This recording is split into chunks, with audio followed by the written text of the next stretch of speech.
Mi primer score, así el primero que hice con orquesta, ese siempre ha sido como, que es el de Ripstein, siempre ha sido muy, así como, muy especial. Ese sí es como de la primera vez.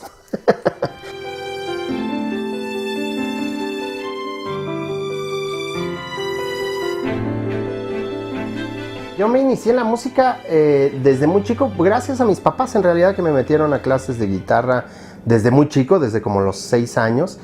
Y al principio, digo, y gracias a ellos también me hacía un poco arrastras al principio. Y luego ya me empezó a gustar mucho y yo solo como que seguí el camino de la música, ¿no? Siempre estuve estudiando, después ya más grande me metieron a estudiar música como más seria, guitarra clásica y todo eso. Y ya en la secundaria pues llegó el rock and roll y pues sí, ya abandoné todo eso y me clavé mucho más en el rock. Porque además pues el rock, sí, digamos, sí podías ligar chavas con el rock y con lo otro no. Entonces bueno, pues el camino era clarísimo, ¿no? Entonces sí, en realidad empecé muy chico.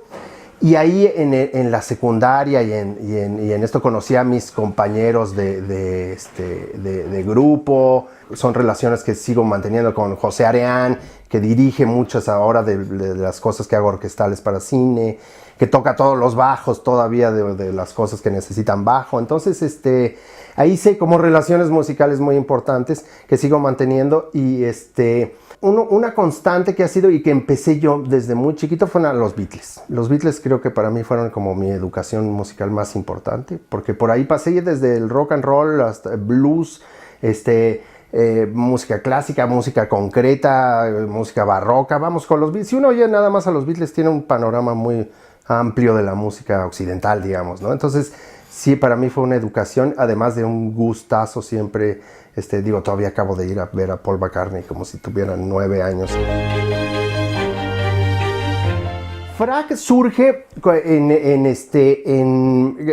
es como mi segunda banda rock and rollera, digamos, porque la primera es una que se llama Cáscara con José, digamos, Cáscara es como antes de Los Enemigos del Silencio, pero por terminar la prepa, como que cada quien iba a agarrar camino, como que no muchos pensaban entonces en estudiar música, como que había esa idea de que, o sea, primero estudias algo de verdad y la música es el hobby, ¿no? Entonces nadie la estudiaba realmente, vamos, desde el principio. Entonces, ya por salir de la prepa, pues cada quien iba a agarrar camino. Yo iba a estudiar química, por ejemplo, así, pues, de esas cosas absurdas que hace uno en la vida. Y además yo no solo lo hice esa vez, sino lo repetí, luego estudié otra también. Jacomán sí iba a estudiar ingeniería electrónica, así como todos, pero ya teníamos grupo y todo, pero fue como bueno, pues ahora sí ya llegó la vida de verdad y entonces hay que aprender a hacer algo, ¿no? Y en el Inter, cuando estaba pasando todo eso, conocía a Saúl y vamos, nos caímos muy bien y todo. Él estaba como dejando un grupo con el que tocaba que se llamaba In Memoriam y entonces yo tocaba con Cáscara como los últimos conciertos y entonces como que hicimos contacto y decidimos hacer, como era entonces muy común, hacer un grupo de rock así como chiquito. Participamos del primer concurso de rock patrocinado por una compañía disquera que en esa época era Peerless. Hizo el primer concurso de rock mexicano y quedamos entre los finalistas y estuvimos, el premio era grabar justamente una canción. Inquietudes desairadas con pasiones que se acaban. Poco tiempo después de ver que esas carreras que escogimos quizás no eran lo nuestro, como que nos reencontramos y entonces sí ya se formó Bonnie y los Enemigos. Y entonces ahí sí ya como que empezaron a abrirse algunas puertas, empezaron a llegar grupos argentinos, españoles, o sea, se empezó a armar el movimiento del rock en tu idioma, que le llaman ahora. En estas épocas donde estábamos ya funcionando ya como grupo de rock y tocando y todo esto, estaban también los Caifanes, que son muy amigos todos. Y Diego Herrera, que es el tecladista de Caifanes, tenía el contacto con una buena parte de los productores de lo que era el cine industrial de la época, bueno, que venía desde los 70s. y 80s, los productores de los Almada y de todas estas películas de rancheras y cumbieras y todo esto. Y él hacía muchas películas y de repente cuando empezó a pegar, empezamos un poco a pegar y hubo más chamba rock and rollera, digamos, no se daba abasto para hacer las películas, porque además no creas que eran unas películas ni de mucho presupuesto, ni de que tuvieras mucho tiempo, pero no se daba abasto y entonces llamó a Giacomán. Entonces Giacomán, que era el tecladista de Los Enemigos del Silencio, Giacomán las empezó a hacer y de repente tampoco se dio abasto Giacomán y él me llamó a mí para que lo ayudara a hacer todas estas películas. Entonces yo me acuerdo en un par de años hice como 20, 25 películas de estas.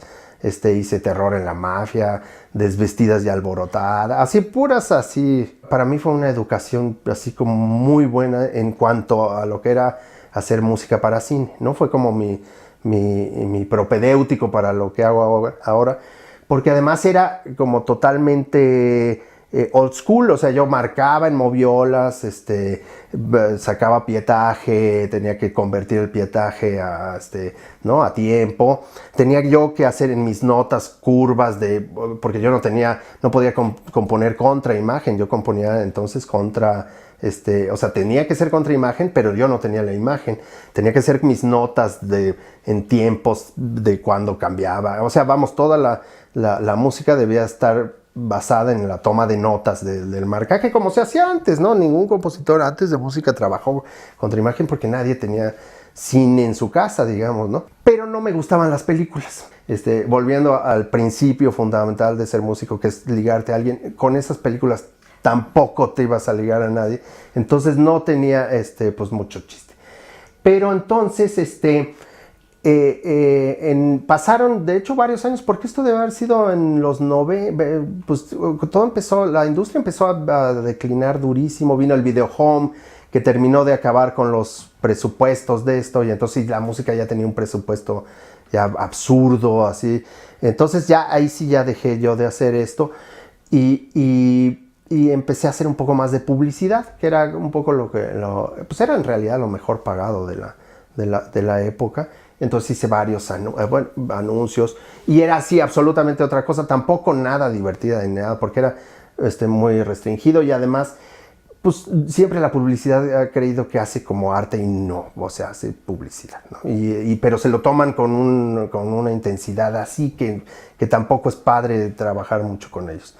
Entonces un rato estuve haciendo eso hasta que fue en el año 2000 que Areán, el bajista, estaba poniendo una ópera, estaba poniendo Salomé de Strauss, que iba a dirigir la escena Ripstein y que al mismo tiempo estaba haciendo esta película de Así es la vida, que además es la primera película digital hecha en Latinoamérica. Uno creería que Ripstein siempre sería muy, muy así old school y cinta, no, él fue el más feliz haciendo, en el cambio digital lo hizo la gente más feliz, porque además puede hacer sus planos secuencias ahora sí sin restricciones de ningún tipo.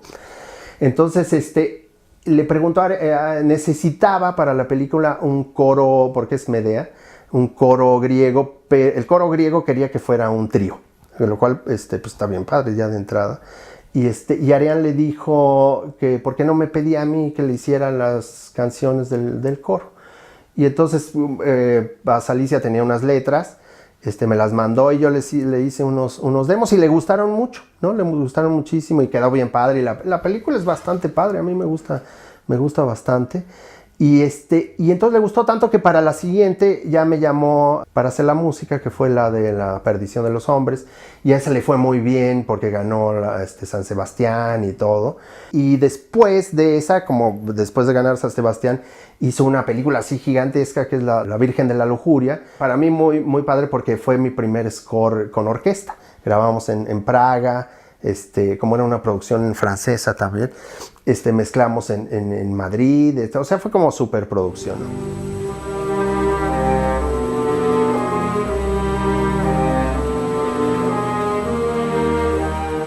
Y es lo padre de hacer música de cine, como que cada director es diferente. Ripstein, y eso yo creo que es su gran virtud, sabe muy bien qué quiere en todos sentidos de la producción de la película. Rudo y Cursi es como una cosa mucho más contemporánea y siento yo que además marca un poco el gusto por las películas como más comedias, más ligeras. En realidad la comedia es como siempre más complicada que el drama en términos musicales porque la música es muy fácil identificar música triste, música intensa, pero música chistosa no hay, o sea, hay poca y los digamos, clichés que hay ya están muy usados, ¿no? Los trombones que hacen... O sea, todos esos clichés como chistosos o el uso de ciertos instrumentos como los fagotes graves y esto, ya están muy quemados y no hay en realidad ningún cliché nuevo. Entonces, las comedias suelen ser muy, muy complicadas.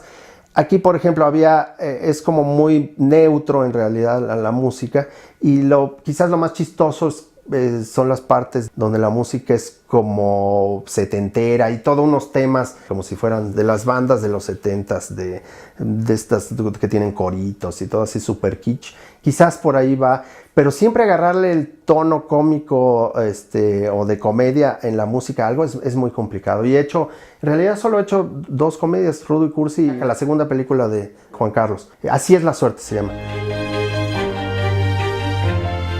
Con Anima empecé a trabajar, creo que es el 2009, porque el director Alberto Rodríguez, el Chino Rodríguez, que es el director de las leyendas, pues buena parte de las leyendas, La Llorona, las momias de Guanajuato, todas estas, iba a hacer una película, de hecho una película que le habían encargado a Anima, la AAA, que se llamaba la AAA Sin Límite en el Tiempo. Y entonces, pues yo venía de hacer este tipo de hacer películas de riffs, de Rudo y Cursi, o sea, además de que eran puros actores, como más intenso el asunto, pero como de alguna manera también más confinado, ¿no? Y entonces en la primera junta con el Chino me cuenta de qué se trata la película, ¿no? Y entonces son una serie de luchadores contemporáneos que son enfrentados por un científico loco que crea una máquina del tiempo y los rapta y los manda a luchar con todos los guerreros de la historia de la humanidad, ¿no? Entonces, bueno, yo oí eso y dije, pues está padre. O sea, eso sí no lo había hecho nunca. Nunca había hecho una película así donde vamos a estar con los romanos y la prehistoria y hay máquinas del tiempo y todo. Pues pues es las cosas de cine que realmente como que en nuestra industria pues no hay, ¿no? Ni creo que vaya a haber pronto en términos de que sean actores reales, ¿no? Entonces pues le dije que sí, que estaba padrísimo. Y lo que es padre de esto es que son géneros que normalmente no haces en las películas mexicanas, ¿no? O sea, normalmente es acción, puede ser hasta ciencia ficción, puede ser cualquier cosa, terror, como las leyendas, o sea, son géneros muy definidos, o sea, muy bien establecidos y que requieren música también que sea muy establecida dentro de esos géneros, ¿no? Entonces es muy padre por ese lado. Ahora, por otro lado, al principio fue muy difícil porque sí es completamente diferente a trabajar una película de acción real. En primer lugar, porque nunca tienes la animación tal cual termina siendo, porque trabajas un poco en paralelo a cómo están trabajando los animadores. Al principio, cuando marcas la película, que en una película de acción real, realmente ya está prácticamente todo lo que va a ser ahí. Digo, va a haber corrección de color, quizás algunos efectos visuales que le pongan después, pero básicamente ya es todo, ¿no? Y aquí no, aquí lo ves primero con una cosa que se llama Animatic, que es como una especie de semi-animación chafa, así donde los monos están ahí nada más como que se mueven un poquito, así, y hay un fondo fijo, y oyes porque lo primero que se hace es toda la pista sonora, ¿no? O sea, todo el diálogo se hace primero, ya sea con los que van a hacer o con alguien que lo hace antes y que después va a ser sustituido por alguien, pero que lo va a hacer como de la misma manera, porque animan contra toda la voz, ¿no? Digamos, para que casen las bocas, ¿no? Pero tú ves o sea, oyes y ves unos monos chafísimos. Entonces cuando yo vi, de hecho, cuando no sabe uno, y yo no sabía, mi primera junta donde fuimos a marcar ya propiamente la película, yo vi eso y dije, oye, pero esto está horrible, así. Y ya me explicaron que eso es un paso previo y que después empiezan a animar y todo. Las películas que hago de animación las veo realmente como son ya en la premiere.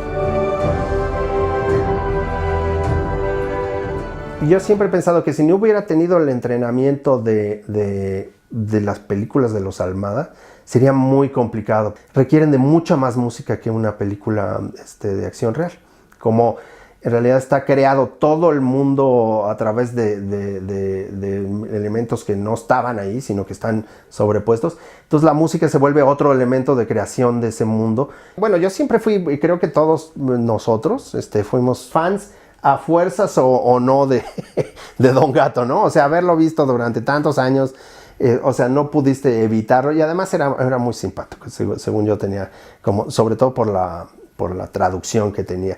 Entonces, cuando salió el proyecto con Anima de hacer Don Gato, pues yo les dije, oigan, ese sí yo quisiera entrar, ese yo sí pido. En ese Don Gato era muy claro que había que ser como muy respetuoso de un poco del Don Gato anterior, de las películas más taquilleras que hay, y creo que la animación más taquillera todavía mexicana.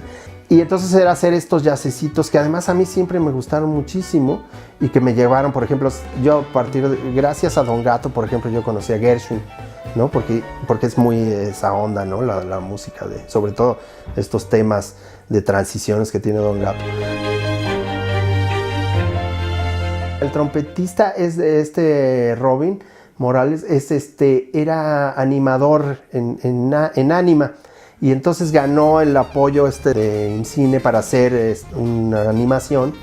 Y de hecho, con él yo había hecho muy, muy buenas migas porque él hizo toda la animación de los créditos de La Llorona. Entonces él hizo esto y a mí me gustaron mucho cómo habían quedado y a él le gustó mucho cómo quedó el tema contra los créditos y lo platicamos alguna vez.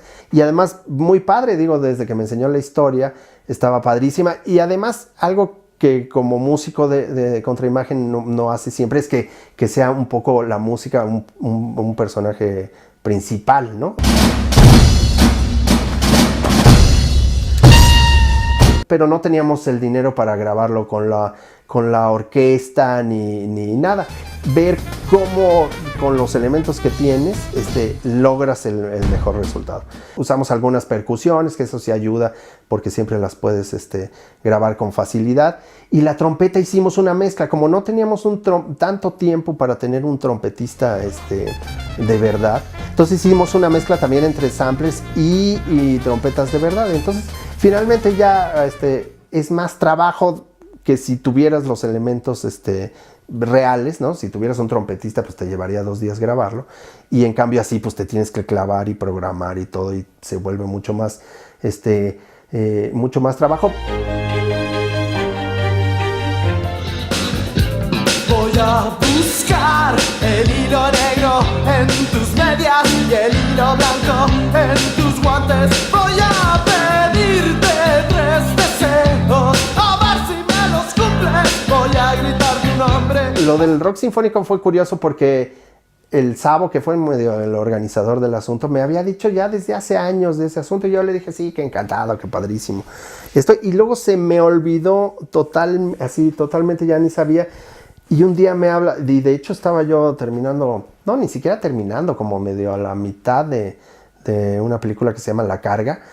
Y entonces, pues sí, fue complicado porque yo estaba así a mitad de película y todo, pero fui y grabé la canción e hicimos el show que se grabó en video y todo eso.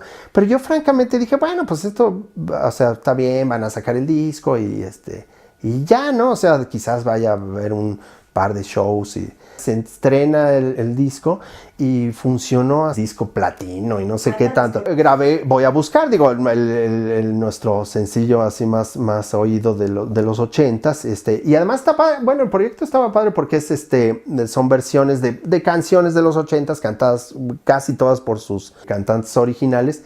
Y eso derivó a Los Señores un poco porque, o sea, sí me di cuenta que sí extrañaba yo mucho eso de tocar, ¿no? Pero lo que sí no me gustaba de tocar era que fuera así como siempre un despliegue, tuviera que ser como un despliegue grande de cosas, ¿no? O sea, entonces así, o grandote, o de que tiene... Y entonces, como siempre me ha gustado el blues, dije, y siempre había tenido esas ganas de tocar blues, pues le dije a Marcelo, mi hermano, oye, pues más bien él algún día me dijo, oye, pues vamos a hacer un grupo. Yo le dije, órale, sí, le hablé a Arián, que siempre es el bajista de elección, y también me dijo así como, sí, vamos, y él le habló al baterista con el que toca en Moderato, y nos pusimos a ensayar.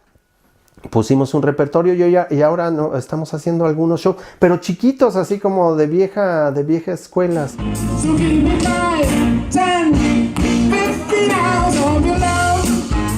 Parte del oficio de ser músico de cine es que te da chance de hacer ese tipo o sea, de repente cosas así grandototas y eso, y luego cosas muy chiquitas.